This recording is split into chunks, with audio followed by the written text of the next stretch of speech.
Hey, it's Liz D'Alto, and this is the Untamed the Wild Soul Woman podcast. From body image, sex, spirituality, money and relationships, to motherhood, creativity, business, communication, and desire, Untamed the Wild Soul Woman is the place to come for real stories and powerful advice to help you reclaim and redefine womanhood in the 21st century. Hello, sweet treats, wild friends, and lovers of all things Untamed. Real quick, before we dive into today's show, I just wanted to make sure you know where to go for all of the other extra resources that I create, not just here related to the podcast, but in general. So everything related to the Untame Yourself world exists over at untameyourself.com. You can head over there and enter your name and email anywhere on that homepage, and you will get email notifications every week when we write blog posts, which often are just deeper dives into the topics that we talk about here on the podcast. We do free video training series, online workshops. Sometimes we're collaborating on a deeper level with some of the women that we have here on the show. So if you don't want to miss out on any of those resources or any of the things coming up in the next few months that I have in the pipeline for you, one of which is going to be a free training on transparent communication, how to have a courageous conversation, and how to apply that to any kind of relationship in your life, which will be coming up in March or April. Haven't decided yet. Definitely enter your name and email at untameyourself.com so you don't miss out on any of those things. Also over there, for those of you who really love the show, who really love the conversations with women, and really crave to connect with women like you, who are on a similar path to you, but in a real life setting, like to get out of your town and to connect in person and circle up with women who you really can connect with, women who get you and will support you. I have a couple Untame Yourself weekend retreats going on in 2016, the next of which is April 29th through May 1st here in San Diego. So if that's something you're interested in, just to quickly let you know, what we really hone in on in those weekend retreats are the four main areas in life: health, wealth, relationships, and spirituality. So if you have anything that you'd like to work on, expand into, become more available and receptive for in any of those categories, check out a retreat. You can apply at untameyourself.com/weekend-retreat. And when you apply, I see all the applications. They come straight to me. If it's a good fit, I'll be in touch to schedule an interview, and we'll go from there. So that was it. Just what I wanted to share with you before we get rolling today. Now for today's show. Elizabeth D'Alto here, your host for the Untamed the Wild Soul Woman podcast. I'm here with my dear friend Kate Northrup and our matching headphones. If you are watching, you can see we did not coordinate this on purpose. It just happens that way. Kind of like when you go, it's like girls' night out, and you realize that like you and two of your girlfriends are all wearing pretty much the same thing. At a recent wedding of one of my girlfriends from high school, there are 9 of us who all grew up together, and 3 of them had ordered the same dress from Rent the Runway for the wedding, and everybody wore navy blue. It was unbelievable, and nobody planned it. That is so funny. It was like a second squad of bridesmaids. Yeah, it was the best. Yep, totally. Oh my God. So for those of you who don't know Kate, it would be wild if you've been listening to the podcast for a while and have not heard me mention her. I mention her book, Money, A Love Story, all the time. She's also, Kate, I met you in 2012 at RHH Live, right? Yes, you did. Officially? Yeah. And but I heard about you before that. Yeah, of course. Me too. So I say, of course, like, duh. But I just mean, of course. Obviously. Duh. I mean, of course, in the sense of like, because the internet, you know, not because like. No, understood. I'm famous. You are. You're world famous. We're famous in our own little circle of friends. We're famous to each other on Instagram. So, exactly. I ask I'm so excited. I feel like we're going to giggle the whole time, which would not be unusual. Giggle, cry, all the things that happen in between. So everyone, I ask the first question is, what do you love about being a woman? Wow. What a great question. I love the fact that I just gave birth to a human being. It's unbelievable. And that my body feeds her. It's like I am sustaining another life. And as my friend Lael said, which I just read in her book, like, I made a human from scratch. You did. That's what I say to moms all the time. I'm like, you made a person. There wasn't a person, and now there's a person. Now there's a person. So I love being a mom. I love that part about being a woman, is the ability to be a mother. Cool. Cool. I'll ask you a little bit more in a little bit about the newness of the experience, because it was September or October she was born. Yeah, September 15th.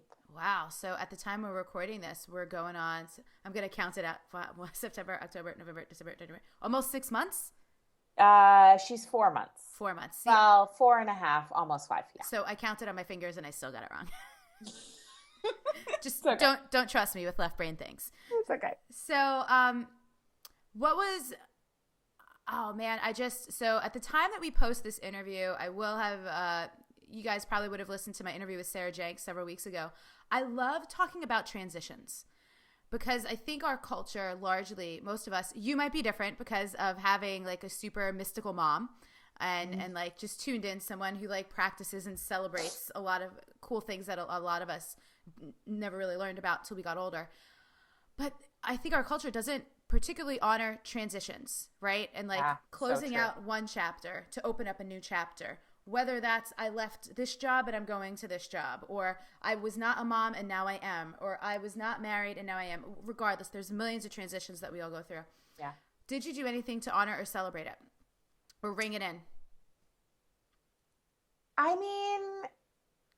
mean, no. Cool. That's really interesting. I mean, I definitely want to do like a baby blessing of some kind. I mean, for sure, like we did a lot. I did 2 very powerful rituals when I was pregnant, but once the baby actually came and I was a mom, no, I mean, I took 3 months off of working but it wasn't like, which was awesome. But it wasn't like a ritual of any kind. Like now I'm a mom, but I gotta tell you, like birth pretty much does that. It's so major.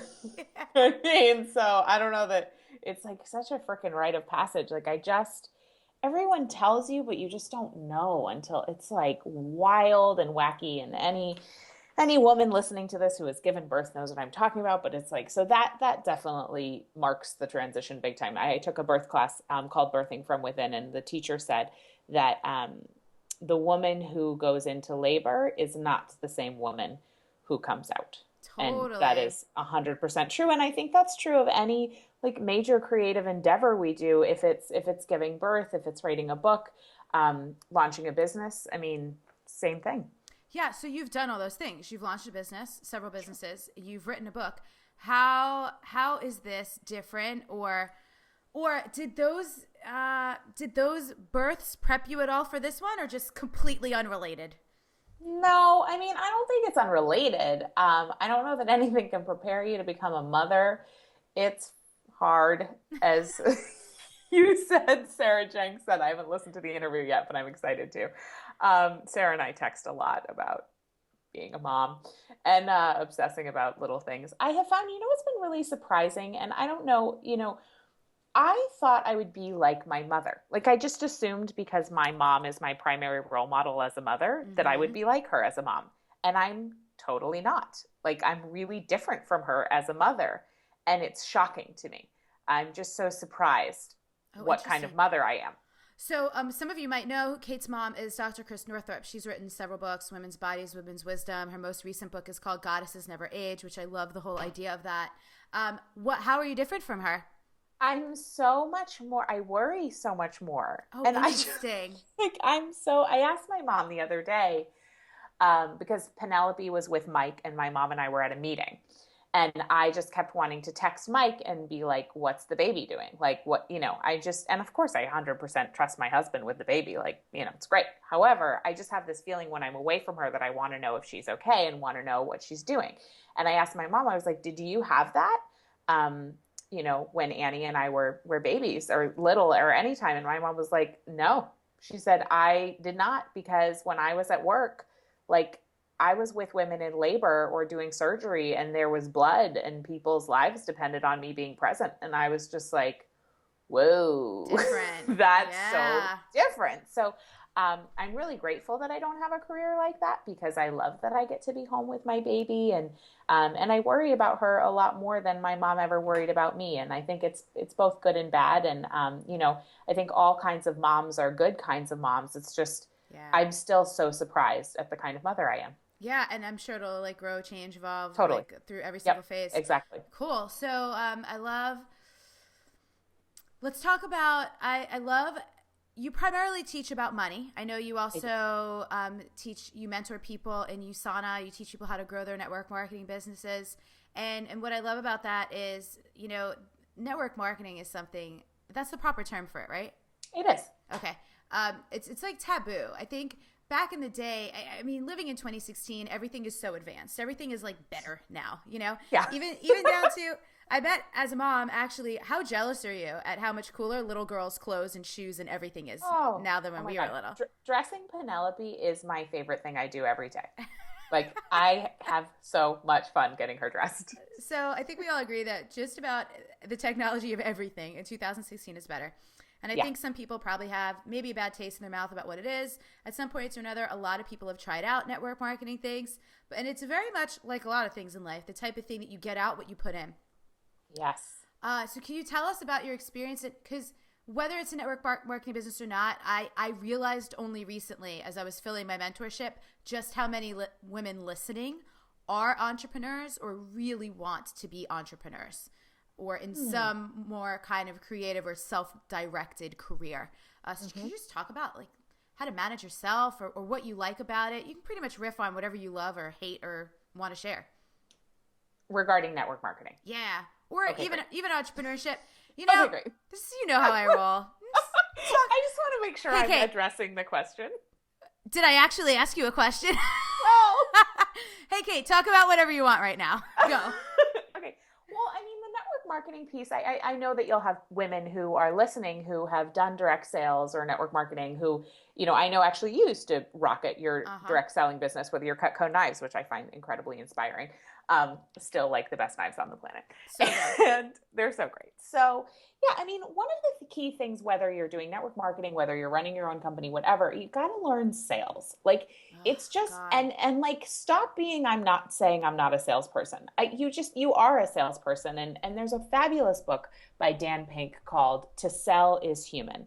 The Surprising Truth About Moving People, I think is the subtitle. I had the opportunity to interview Dan Pink about this particular book because I emailed and asked and he said yes. And I was like, really? And it was so cool to talk to him about, he's an intellectual, like he lives in DC and I love that he wrote a book about how critical it is to be a salesperson, not necessarily because you're traditionally selling something, but because being a human being and working in any field, whether it be education, whether it be in healthcare, whether it be in building a business, requires you to have the skills to be able to move people to take an action that's good for them. Yeah. So the traditional model of sales that we have is the person who's trying to get somebody to do something that either they don't want to do or that's not good for them. And of course, none of us want to do that. That sucks. Like that's manipulation. That's just like sleazy weirdness. But if you have a solution to a problem that somebody has and it's going to be good for them, you need to know how to communicate that, how to educate them about it, and how to help move them towards that solution because it's about making the world a better place. So in our network marketing team, we teach sales as a spiritual practice and sales as service because it's really about tapping into the heart of another human being and saying, what do they really need and how can I help them get that? And so that's huge, whether you're doing network marketing, whether you're doing something else. And then if you are in network marketing or you're thinking about it, you really have to be promoting something and representing something that you believe in. Like that's the problem for so many things is like that we're out there trying to hawk stuff that we don't even take or don't even believe in, or, it's silly. So that's the key with sales is you got to believe in what you're doing. And if you're running your own business, that becomes very easy, hopefully, because, you have products and services that you created. Yeah. But if you're having problems selling them, it may be because there's like a disconnect there between your belief in yourself and being able to put yourself out there. Like if you're having trouble making offerings and asking for money, there's something going on there about you and your own value, and that needs to be addressed. Yeah. So let's talk about that value topic for a moment, because this is a pet peeve of mine. You and I have kind of been raised in the same marketing world, the lineage of Marie Forleo, right? Which we'll talk about that a little bit later. But, a lot of people end up just focusing on the wrong things sometimes because it's easy to do that when you feel really overwhelmed, you're not sure where to start. And there's a lot of messages, not so much from the Marie world, but in a lot of other internet marketing, people teach, there's a lot of money courses and programs and mindset things. And this concept of owning your value or owning your worth, I think gets really, really misconstrued. It has people thinking that if I don't raise my prices, I don't believe in my own worth. And that's just not always the case. How have you navigated that in business, your relationship to your value and your relationship to what you charge for things that you create yourself? I'm so glad you asked that question because Mike and I were actually talking about it this morning. And we were talking about friends we have who have really high level programs, like in the 2,000, 3,000 plus range. Yeah. And we don't have anything in that range. And some people might look at that and say that's because you don't value yourself. Right. I'm sure I could certainly increase my self-value. We all could. However, I really value myself. I am the shit. I know I bring really good stuff to the world. You do. And witness. Thank you. I also there's nothing that has erupted from my soul yet that I want to charge $2,000 for. Yeah. I'm sure down the line there will be, but so far what I've created feels more appropriate in the less than $500 price range in terms of our products and our programs. Yeah. I don't think that's because I don't value myself. It's just because that's what feels good to charge. Now, I do really recommend charging a little bit more than is comfortable. So if you're it would be a no-brainer to charge $50, perhaps you might want to look at charging $100 because you want to stretch a little bit. But it's not just about raising your rates is the result of knowing what you have to offer and also knowing what that particular item is worth in the marketplace. Yeah. Not necessarily just knowing your value. And I think that overly inflated prices can be a stand-in for high self-value when that's not really actually there. It could be just a product of somebody coached you that you have to charge that much. But if it's not lining up with the foundation of who you are, don't do that. Yeah. Yeah. I love it. You're speaking from the place of how does it feel? The foundation of who you are. Nothing has erupted from my soul yet because that's something I really learned, the balance of this topic from my coach, Jesse Elder, last year, who's been on the podcast. And this concept kind of blew my mind around pricing. I'd been really funky around pricing stuff until last year. And then two things really helped switch my mindset around it. He said, which I knew to be true because I've done it so many times myself, we owe it to our clients to charge enough that they will show up. Yes. That is so big. It's that is so big. So big. Because I know for myself, if somebody gives me a free session, I'm not going to look at it. I don't look at it if it's a recording. If it's an appointment, I show up, but I'm kind of I don't expect anything out of it. And I don't expect anything out of myself. And I rarely do the homework. So I 100% agree with you. Yeah, and I've also noticed, and you probably have this experience as well. We have so many brilliant friends who do so many amazing things. And I have booked sessions with friends. I haven't tried to get them to do what they do for their job for free for me. I like to pay them. Because when it's different when you just call someone up to pick their brain, but when you show up for a session that you have paid for, both parties show up so much differently. Yeah. Also related to that, something you were saying, and my coach Siobhan, my new coach, recently helped me with this, was the first call we ever had. She was looking at my offerings, and she looked at Wild Soul Movement, and she said, "Why are you charging $500 for this? This is a $1,500 course. It's a $1,500 outcome." That's what she said. And I recently wrote a blog post about this, and I was like, you're right. Because I think people get so caught up in the nitty-gritty details, like the features and benefits. We'll even get emails from people sometimes. You probably get this too, where people are like, can I just get the videos? Or I don't need the journal and I don't want the Q&A calls. And I'm like, great. Yeah. This isn't an a la carte service. Yeah. It's a course. And it's the outcome. And I just started doing these Wild Soul Story interviews where when you actually get to connect with your people and realize what they're getting out of it, you could have charged like $1 million because you can't put a price on a lot of things. We're not going to. Totally. But it's not just, I just really want people listening to hear us. It's not just a reflection of your worth.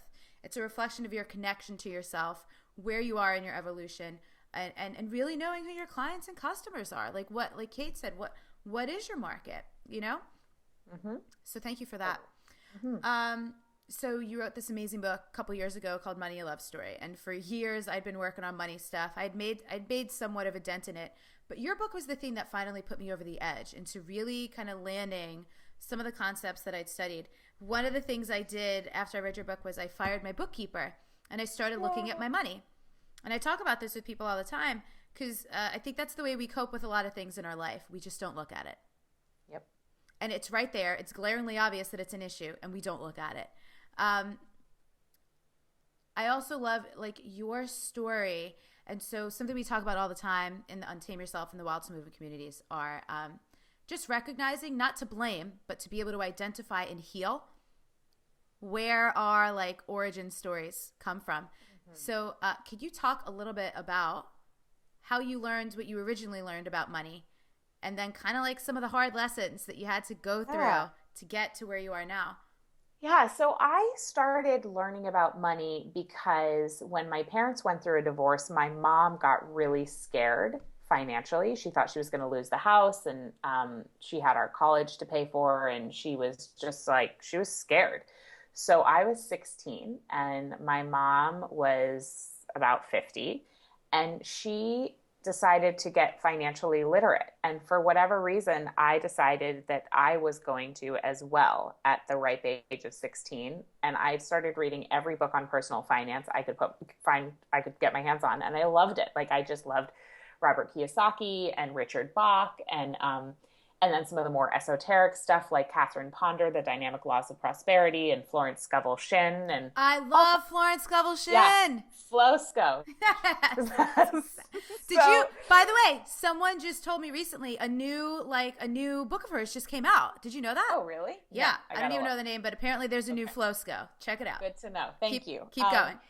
Yeah, so I read all that stuff. I loved it. And I've always loved making money, I have to say. Like I had 8 million little neighborhood businesses. I started my first business when I was 7.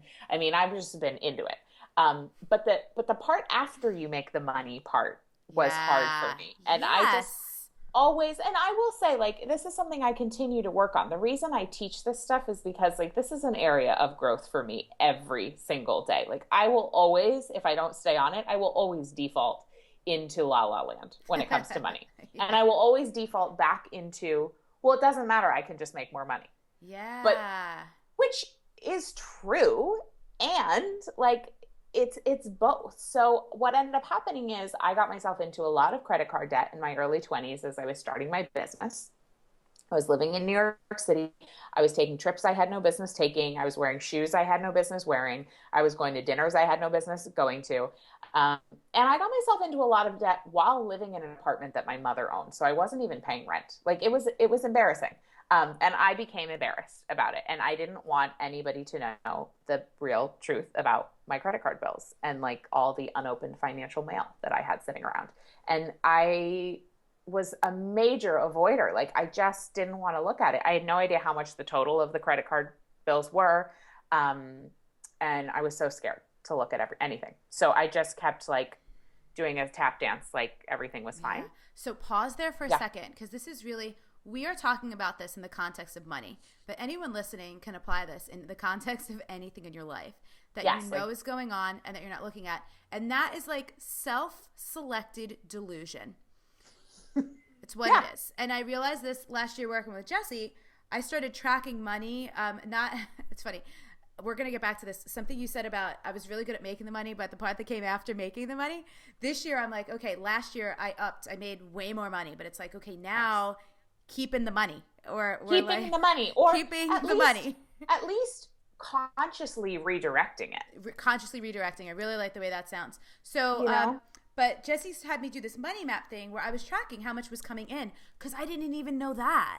And once I was looking at that, I started to realize the power I had to create.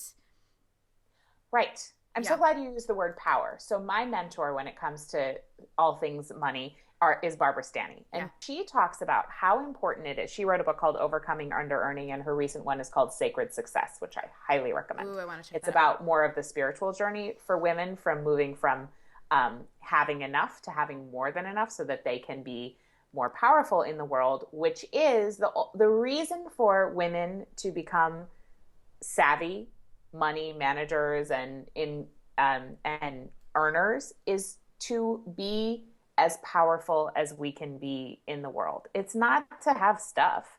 It's because money is one of the ways that we can wield power in the world for good For and good. for bad, That's but we right. choose to use it for good. I love the mantra, the more I have, the more I can share. When Yeah. that clicked in place for me, it was my friend Carrie Samuels, who was also recently on the podcast, I think just last week, by the time this airs. She shared that with me a couple years ago, and I was like, oh God, okay, I get it. It's not about being greedy. It's not about, because I've never actually really cared about like the shoes and the bags and the stuff. Remember one time I bought myself a Gucci bag on eBay? It was like $300 instead of $900, and I never actually liked that bag. It was 2013. I gave it away. I think I might have actually thrown it in the trash. And Amazing. I felt really weird about throwing a Gucci bag. I tried to give it away first because I was like, this is expensive. I shouldn't. Yeah. But it's so interesting, our relationship to what it means to have money. So you said Sacred Success. Sacred Success is Well, Stanny's book. Yeah. by the way, people listening, you know I always do this. All the books, all the resources we mentioned, we'll link it up in the show notes. Okay, cool. Keep going. Okay. So there I was in all this debt, feeling really ashamed of myself. And it was actually through working with Stanny in her course and her book, Overcoming Under Earning, that I realized that my lack of financial awareness was a way that a lack of self-love was manifesting in my life. And that if I could associate, like if I could connect that taking care of my finances was actually a way of taking care of myself, and if I could make financial well-being a self-care, self-love practice, that maybe I would actually do it. Because up until then, I had always seen financial management as like boring and stupid and annoying and something I really just didn't want to deal with, and I wanted somebody else to do it for me. Yeah. But when I associated it with like, okay, when I sit down and I do my bookkeeping, like it's the same as taking a bubble bath. Like this is loving myself. When I say no to, like when when I balance my checkbook or meet with my financial advisor, it's the same as saying no and setting a boundary with somebody who is, who's coming at me, who like is not good for my self-care. So I had to make that association. And then I also needed to increase my self-value because I was continuously keeping myself small and keeping myself scrambling because that is what I thought I was worth. Yeah. And so when I started to consciously increase my self-value and notice the ways that I was adding value to the world and notice my money story and start making some changes, I was able to double my income, double my savings, and pay off all my debt in like 3 months. And people are like, well, how did you do it? And I'm like, well, I really just told you that. Like I decided to practice financial well-being as a form of self-care and self-love. And I consciously started to value myself. And as a result, my income went up, my expenses went down, and then I had all this extra money to pay off my debt. At the height of it, how much debt were you in? 20,000. I like to talk about that. One of the things that I love about having conversations about money is literally just having them. Because I agree. So many people don't. I'm sure you know this better than anyone. Probably you get so many stories like, oh, thank you. I've never been able to tell anyone. Because so many of us are taught growing up that it's like rude or something or like wildly inappropriate to talk about money. And it's so good. Like I have a couple of good friends who will share, like when we're doing business launches, we'll share the amount or book deal amounts. Or a girlfriend of mine shared with me, it was her biggest residual income month. And she was like, is it okay to say how much? And I was like, please say how much. I want to celebrate it with you. Yeah. And it was so powerful to have her say it out loud. The numbers matter. Like they don't matter, but they matter. Yeah. And so say them out loud. whether you're scared of how little they are or whether you're scared of how much they are. Because saying something out loud helps to neutralize the fear. It Big time. really, it really takes a lot of that away. Um, I'm so glad you said that because there's just something around progress that feels really important to say. We have so many successful friends and people listening, you may or may not, but there's this real danger in comparing ourselves, right? Oh yeah. And it's easy. And we look at, just always remember where people are in their journey. So like if I today, technically not even 2 years yet into my Wild Soul Movement business, were to be comparing myself to some of our super successful friends like Danielle Laporte or Marie Forleo now, that would be a little ridiculous because they've been at it for many more years than I have. But that's what we do. A lot of people do all the time. We compare where we are now to where someone else is who's just been at it. So if you're going to compare at all, which might as well just not, at least compare yourself to whatever data you have of when that person was where you are right now, you know? Exactly. There's that great quote that is like, so often we're comparing our beginning to somebody else's middle or end. Yeah, that's exactly Um, right. yeah. And I agree, like better not to compare at all, but Yeah, that's if it. if you're going to, which is sort of human nature, at least check yourself. It's entirely a losing battle. So do you still do your own bookkeeping or you have a bookkeeper now? I do not do my own bookkeeping anymore. I did it when I was in major financial avoidance Cool. because I knew I needed to see it. Yeah. Now I have my own bookkeeper, and every month Mike and I sit down with the reports Mm-hmm. and go through everything, and I will just put it out there like we could be better about it. We go through everything every month, but I want to even be like more on it. Yeah. And so I actually just downloaded this app called Level, Mm-hmm. and it actually hooks up everything with your so you can see at any given moment if you're about to buy something, like what's in your bank accounts, and you can actually set different things so that it's like leveling off so you can pay more attention. And I just want to practice and just get back to my roots of like a little more consciousness around my spending. Yeah. We a couple months ago, and I saw you just posted a blog about this. I didn't get a chance to read it yet. We hired a house mom. We hired someone to come in twice a week, cook, clean, do laundry, run errands. That's it. And I can't tell you. Nice. I haven't measured yet because I haven't looked actually. I just hired a bookkeeper. I'm so excited to get that monthly P&L. I can't wait. Because the way doing my own bookkeeping has evolved has been with the intention of looking at it every month, and I actually maybe look at it twice a year, and then it's like this huge task. But I will say the progress is it doesn't stress me out like it used to. I don't feel bad. I'm not freaking out about it. But Good. I'm saving so much money on food because there's already food in my house to eat. That I think is the biggest thing. I didn't realize how much money I waste Yeah, on all the time. Big waste. totally. Yeah, I mean, I have to say, like, people say having a baby is so expensive, but what I've noticed is because having a baby keeps me in the house, I spend so much less money because I'm not buying food out and I'm not traveling. Yeah. Oh So I God. am finding that having a baby is saving me money in certain ways, Right. which Well, is unusual. as for someone like you who was traveling so much and probably being out and about so much, that makes a lot of Yeah. sense. Other people probably have things too. Cool. So Yes. let's talk about how we grew up in business. I Ooh. love like the evolution of it, right? And thank God we have so many friends who are entrepreneurs to be like, okay, I'm not insane, right? That I'm still doing this. Because Right. I sometimes know. it almost feels like self-abuse. I know. And I It's say that, it's not. Yeah. yeah, not for everyone. Is that what you're gonna Not say? for everyone. I was going to say it's not for everyone. Yeah. It's certainly not for everyone, but it is. There are so many rewards to it. So yeah, talk to me about who are some of your mentors. I know Marie is definitely one of them. Yeah, Marie Forleo for sure. Danielle Laporte for sure. From a more spiritual place, like Deborah Kern is a huge mentor for me. Barbara Stanny with my money mindset. I freaking love her, and she's so tough love, which is amazing. She will totally just give you a little like smack and be like, get. I don't think she would say get your shit together, but she would be like, get it together, Kate. And I appreciate that. I really appreciate that. Amy Porterfield, I absolutely love.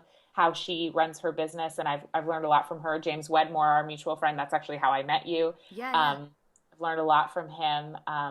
Yeah. And then like mentors from afar, then there's all the people that I follow who I don't know, which I love that as well. Who are some of those people? Not as much from a business standpoint, I guess, but just like from an inspiration standpoint, Brene Brown, Elizabeth Gilbert, those two, like when I think about, so Mike has been having this thing lately. He's like, Kate, you don't think big enough. And I'm like, I just had a baby. Like, give me a break.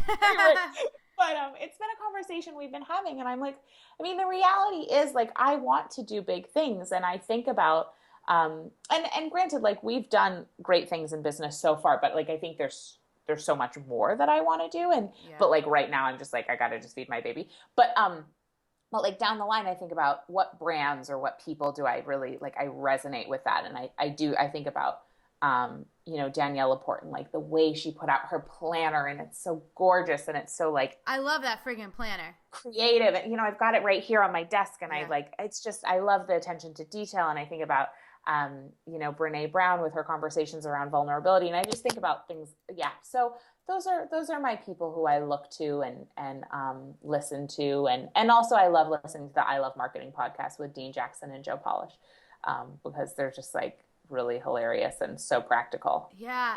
So this is great. Just this morning, what was I looking at? Oh, I haven't even dipped my toe in the world of Facebook ads yet at all. And,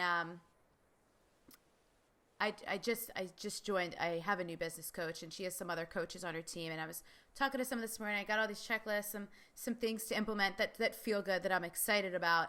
And I was like, oh man, it's been years since I've allowed myself to become a student, to be a student of marketing again. Yeah, I love it. Yeah, I do love it. And I love it. It's so fun because it's like I see marketing as my art.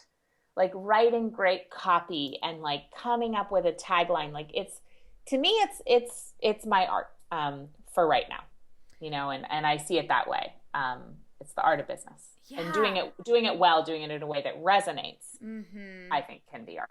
And something I realized just in December was any stubbornness I had or any resistance I had around marketing was actually a really sneaky, subtle way of me not being of service. That was a big flip for me, because I was like, man, I don't want to do sales funnels. I don't want to do this. It's like, are you silly? You're limiting your reach and how many people you can help. And so for people like us, who that's the bigger game, it's like, how many people can I help? The money is going to come, and that's awesome. And then we get to do cool things with money too. But like you said, it's not about having more stuff or whatever. It really is. The more I have, the more I can share. And I just identified just in December, a couple places where I was being really, really stubborn.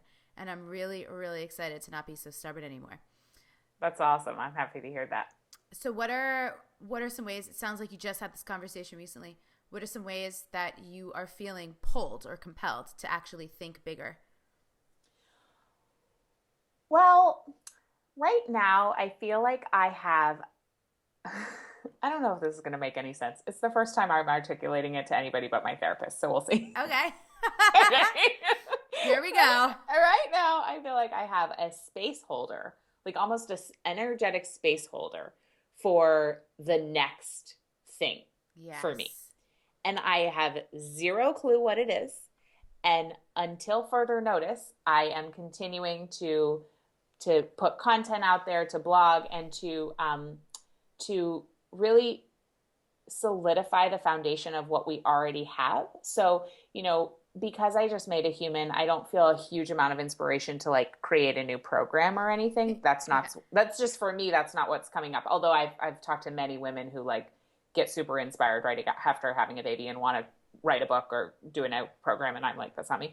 But I know, like my therapist said, I thought this was so smart, that the fact that I feel impatient, because I feel impatient. Like I feel like I have 8 million ideas a day, but it like nothing feels like the thing. It feels like a thing, Yes, and she's like, the fact that you have that impatience around it means that there's something there. Yeah. Because sometimes I worry maybe there's not something there. Like maybe there's not a next big thing for me. And maybe I'll continue to like write my blog and whatever, which is lovely. Like I love doing it, but it doesn't, it's not like I'm not working on a magnum opus right now, And so that felt really good to be like, if there's a desire, if there's a buzz, if there's an impatience, it's because something's coming and I know I can treasure the enjoyment of waiting for it to arrive, as opposed to being like, I got to do something about that. Yeah. Oh man. And even so, something I reference often, and I credit you with it because you're the one who I heard say it first, is that proverb, move your feet while you pray.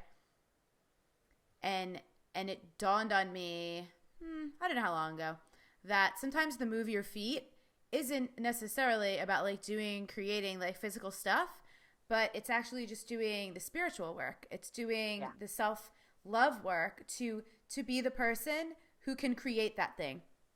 Whenever it is that the idea, so you love Elizabeth Gilbert, she talks about like that field of ideas and it drops in.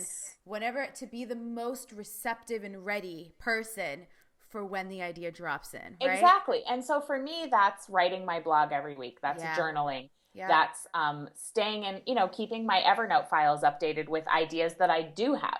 So I'm capturing them, knowing that like one of those might be the spark. I might get a download all at once. There might be an opportunity. I don't know. But I'm definitely in the game so that when it comes, I'm available. Yeah. So I want to ask you one more question, then we'll just do some like rapid fire fun stuff. I'm curious in terms of, you mentioned something earlier about boundaries, and I love talking about boundaries. It's one of my favorite things, and I know you're great with, you were already great with your time, I feel like, and now with baby, you're extra great with your time because you kind of don't have a choice.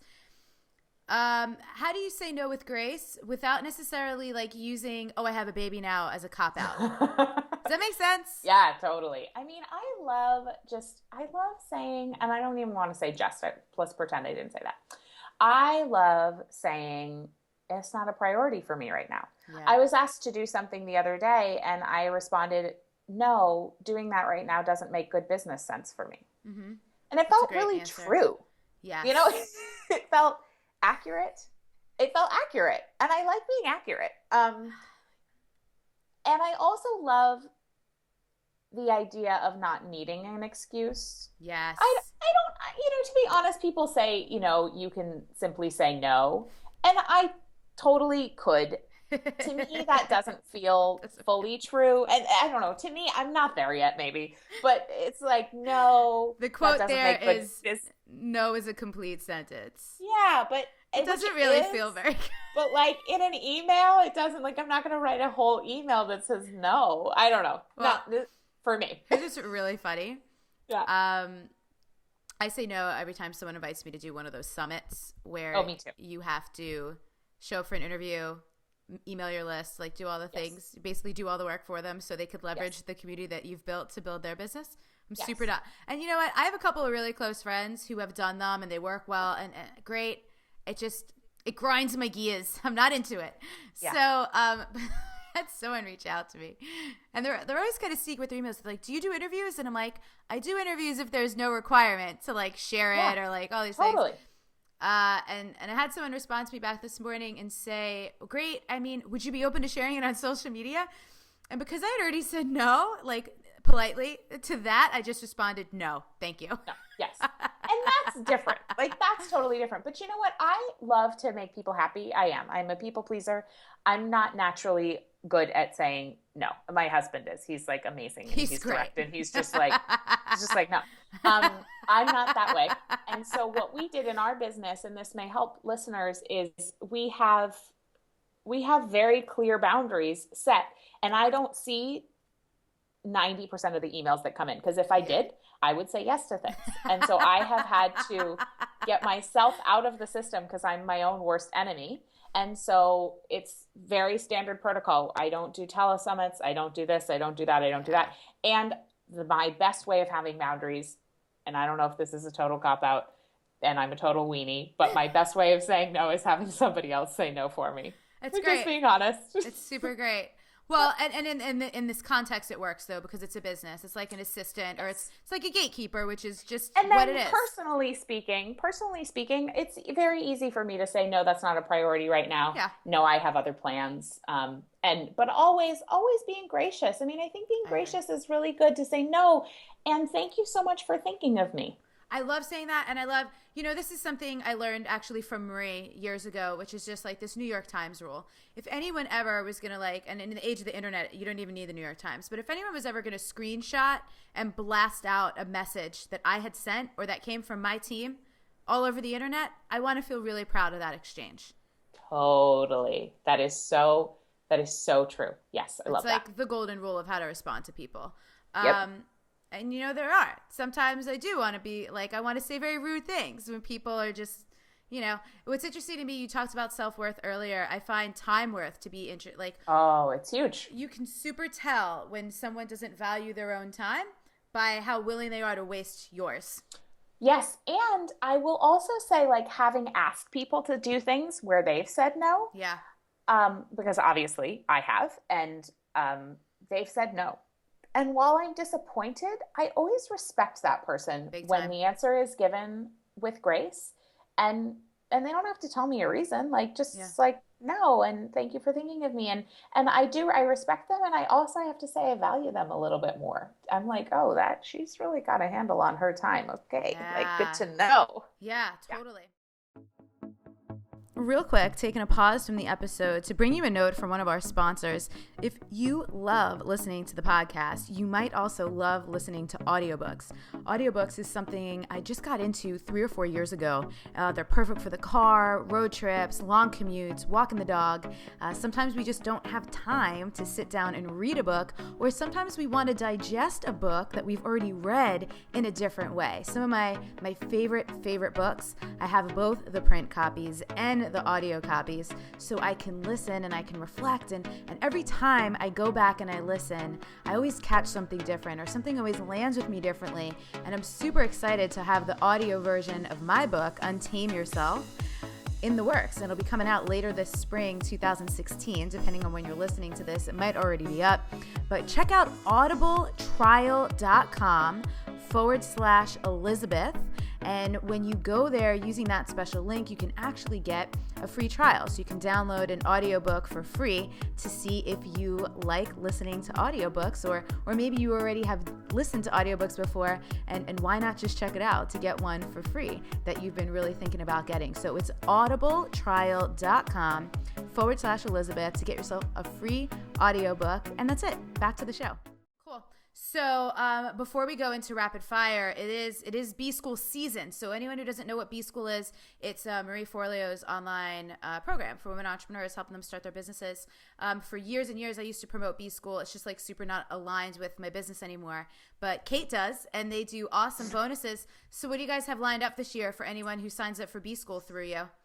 We have a program called the Implement and Finish Formula, because what I was finding after promoting B School for 4 years was that people weren't actually doing the program. Yeah. And so they were spending all this money and not doing it and not getting their money's worth because they weren't doing it. And so I wanted to give something, not extra information they were going to need to go through, because B School is plenty in and of itself. I didn't want to give them more audios and another course and because it's nobody's ever going to go through that stuff.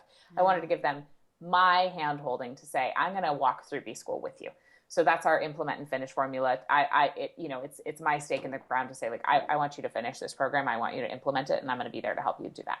And that's an online hand holding that we do. And you did that last year too, right? We did that last year. And then we also do a live event called Make a Life, Not Just a Living. Cool. So for people to come, we jam on B School ideas, we jam on marketing ideas, we do live coaching, we do hot seats. We've done 3 so far, and they're super fun and amazing, and great connections are made, and just an incredible tribe of people. And so on your end though, isn't it cool in a situation like that to realize how much you actually know about business? Oh my God, so much. Because we were doing the coaching. First of all, I never considered myself a coach. And then we were doing live coaching, and I was like, I'm really good at this. Yep. And I know a lot. Yeah. And wow. I mean, it's amazing to put yourself out there and then sort of trial by fire, be like, I really know what what I'm doing. We don't realize how much we know until other people are asking questions and you're just like full of friggin' really good, high quality answers. Cool. Yeah. So anyone who is interested in Marie Forleo's B School, and that's great. And I can also attest to that, being in the B School community for so many years, since 2011, that is, a lot of people don't finish. So to really get your money's worth and to really get out of your investment, to finish is a really, really awesome thing. And especially have someone who's not only gone through but built their business on those principles is pretty cool. Yes. So it's katenorthrup.com/B School for the details on what's up in Kate's bonus offer there. And also if you want to sign up, just sign up through Kate's link. So excellent. And that's still, so this interview is airing on February 29th. When does the cart close? March 4th. March 4th. So from the time this airs, you have a couple days. And if this is not in real time, don't worry about it. Wasn't for you, you know? Exactly. I believe in divine timing. It wasn't your year. Don't worry about it. Totally. So Kate, what are you, now that you're a mama and you're super busy and loving having the baby, you already shared you love dressing her every day. What else is just super, super fun about having a little new baby? Oh, snuggling. I mean, just like, she's so snuggly and she's just so cute, and like making her smile and giggle is, I mean, I live for it. She really likes the song right now. I'm gonna jump, jump, jump my jumpies out, and I like jump her on my lap, and oh my she God. just thinks it's the greatest thing in the world. I mean, I could do it all day. It's just like, it's so crazy that I love this little human so much, who has never spoken a word to me, and I didn't know her 4 months ago, and she didn't exist 4 months ago. It's like, what? It's such a mind trip, and I love it. And I love parenting with Mike. Mike is such an amazing dad, and like, I bet he's so sweetest detail oriented. Oh yeah, Amazing. I love that. And I love also like my hanging with my mama friends and just like nerding out on baby sleep and like increasing our breast milk supply. And I mean, I could go on about all the crazy stuff I know now that I didn't know 4 months ago. What is your relationship with your boobs like now? It's so different. Like they're out a lot, and I don't care who sees them. Cool. And they're so much bigger than they ever were before. And I'm not like, if that's not a thing. It's amazing. Like they're just utilitarian, and I'm also amazed by them. Like I've been trying to increase my supply lately, and I'm just doing a lot of massaging and whatever. And like, my life is very boob focused in the least sexual way ever. It's fascinating. It's so, and I'm like, these things are amazing. Like, this is what they were for. Like, it's just so cool. It's so cool. Breastfeeding, I love it. I love like the feeding a human, coolest thing ever. What do you do to take time for yourself, even if it's just a little bit? And how often? I really do work on doing something daily. I mean, honestly, writing my blog, I know it's for my business, but I find it very nourishing for myself. Cool. I will take a walk. I'll do a booty yoga video. I'll take a longer than usual shower. I mean, just like if the baby's sleeping and I can take a shower, it's like, you know, I'll do like a 15-minute shower, and I used to be like a 3-minute shower girl. Yeah. So it's just, you know, just whatever I can, putting on eyeliner like has become quite a big deal. Anything really can become profound self-care when you have a baby. I love that. So fun. Are you reading anything right now that's not business or life oriented? I'm still in the Outlander series. I started the Outlander series. You've been reading that forever. How many books are in it? I think I'm on book 6. There are 8 books. Maybe I'm on book 7. I started when I was pregnant, got through like a ton of it. I mean, the books are freaking long. Like we're talking they're long. And then when we had the baby, I stopped and forgot that I was in the middle of it. And then I asked my Facebook community for book recommendations, and so many people recommended Outlander. And I was like, oh, I'm in the middle of that. So I went back. Amazing. And so the last thing I'll just ask you real quick is there anything I didn't ask you that you were like kind of hoping we'd talk about that I didn't get to? I don't think so. Cool. I love, sometimes people are like, yeah, I wish we would have talked about more. So I was just like to throw it in there because clearly I don't have a planned agenda. I do love that. That's how I run Glimpse TV as well. I love it. So thank you so much for being here. We'll make sure all the links, we mentioned 150 books, I think, and all these other courses and stuff. We'll make sure everything is in the show notes. To get to Kate's beloved blog, it's katenorthrup.com. And she's such a great writer. And check out also the book. If you're someone who is really resonating with the conversation we were having around money, check out her book. I recommend it all the time. Money, a Love Story. Awesome, awesome stuff in there. And that's it. I love you. I was so happy to be here with you. I I love you, Liz. Thank you. Bye. Elizabeth. Thank you. Thank you. I want you to say out loud what you want or what you intend for the day. Don't worry about anything. Worrying is like praying for what you don't want. We want to get you shifted in the direction of what you do. So what do you want for the day? Don't worry about whether or not you can have it. Don't worry about the how. Just say out loud, what do you want for the day? I want, I want, I want. Tell us what you want for the day. And then I want you to do some appreciations. And if you can't think of anything specific to appreciate, just repeat, again with a hand on your belly, a hand on your heart. Thank you, thank you, thank you, thank you, thank you.